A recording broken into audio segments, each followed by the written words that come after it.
আজকের আলোচ্য বিষয় অ্যাগো। অ্যাগো কথাটি আমরা কোনো একটি সেন্টেন্সে কী করে প্রয়োগ করে থাকি সেই সম্পর্কে জানব।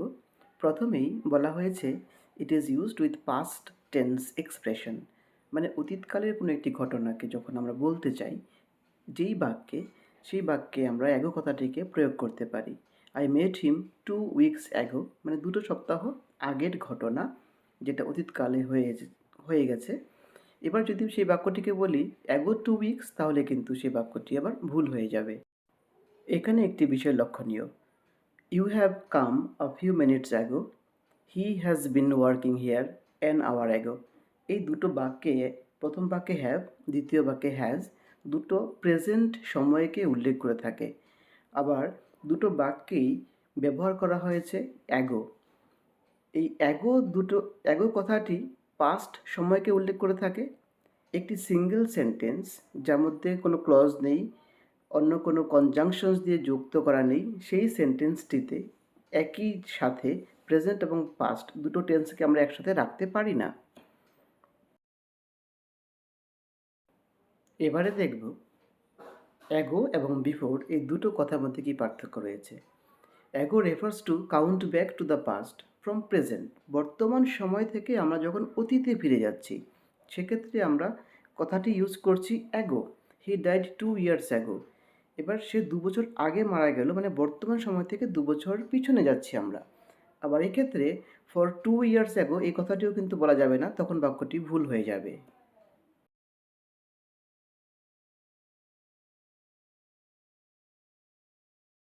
এবারে দেখে নেওয়া যাক বিফোর কোথায় ব্যবহার করা হয়। বিফোর বলছে before refers to count back from the past. Ago যেরকম বলেছিল count back from the present to the past, এবার বিফোর বলছে count back to the past from the past. I started working with the same company that I had left 4 years before. এখানে 4 years before কথাটিতে আমরা পৌঁছেছি কখন? I started, আমি শুরু করেছিলাম। আবার সেই পাস্ট টেন্স থেকে আবার ব্যাক করছি আমরা কোথায়? 4 ইয়ার্স বিফোর, যেটা নাকি আমি ত্যাগ করেছিলাম। এখানে অ্যাগো বা বিফোর 4 ইয়ার্স এর মধ্যে কোনোটাই ইউজ করা যাচ্ছে না। আর এক্ষেত্রে আমাদের খেয়াল রাখতে হবে অধিকাংশ ক্ষেত্রেই আমরা এখানে পাস্ট পারফেক্ট টেন্সকে ব্যবহার করে থাকি। অন্যদিকে before can also mean any time before now, বর্তমান যে সময়টা রয়েছে তার থেকে আগে, ইনস্ট্যান্ট আগে হতে পারে। ইনস্ট্যান্ট আগে বোঝাতেও আমরা ব্যবহার করছি বিফোর কথাটি। যেমন I guess I have seen you before, মানে আমি মনে করছি আমি তোমাকে কোথাও দেখেছি। সিম্পলি মনে হচ্ছে কোথাও দেখেছি, আগে দেখেছি। এখানে কিন্তু অ্যাগো ব্যবহার করতে পাবো না, কারণ অ্যাগো বলেছে পাস্ট টেন্সের ক্ষেত্রে ইউজ করা হয়। Have you ever been to Kolkata before, এর আগে কখনো কলকাতায় গিয়েছো? সেটা গত আগের দিন যেতে পারে, তার আগের যে কোনো সময় যেতে পারে। এক্ষেত্রে কিন্তু কোনো সময় উল্লেখ করা হয়নি, কোনো সময় উল্লেখ করা থাকে না। এক্ষেত্রে প্রেজেন্ট পারফেক্ট টেন্সকে ব্যবহার করা হয়। বিফোর এর আরেকটি প্রয়োগ হচ্ছে এরকম, বিফোর প্লাস দ্যাট অথবা ফার্স্ট, কিন্তু এখানে শুধুমাত্র বিফোর কথাটি একা ব্যবহার করা যায় না। He wants to buy a new car, but before that অথবা first he wants to learn driving. এখানে আমরা বিফোরের আরেকটি প্রয়োগ দেখতে পারি একইভাবে।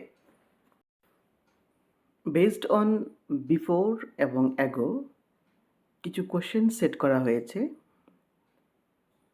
যেগুলো এই সেন্টেন্সগুলোতে প্রযোজ্য হতেও পারে বা নাও হতে পারে, ভুল থাকতে পারে। সেন্টেন্সগুলোকে একবার দেখে নিয়ে ভিডিওতে যেই রুলসগুলো দেওয়া হয়েছে তার সাথে মিলিয়ে সকলে একবার চেষ্টা করতে পারি আমরা যে বাক্যগুলোতে সত্যি কোনো ভুল আছে, অ্যাগো বা বিফোর কি সঠিকভাবে ব্যবহার করা হয়েছে নাকি কোনো ভুল নেই। যদি ভুল থেকে থাকে তাহলে সঠিক উত্তরটাও সেখানে আমাদের ভিডিও থেকে আমরা পেয়ে যাব। ধন্যবাদ সবাইকে।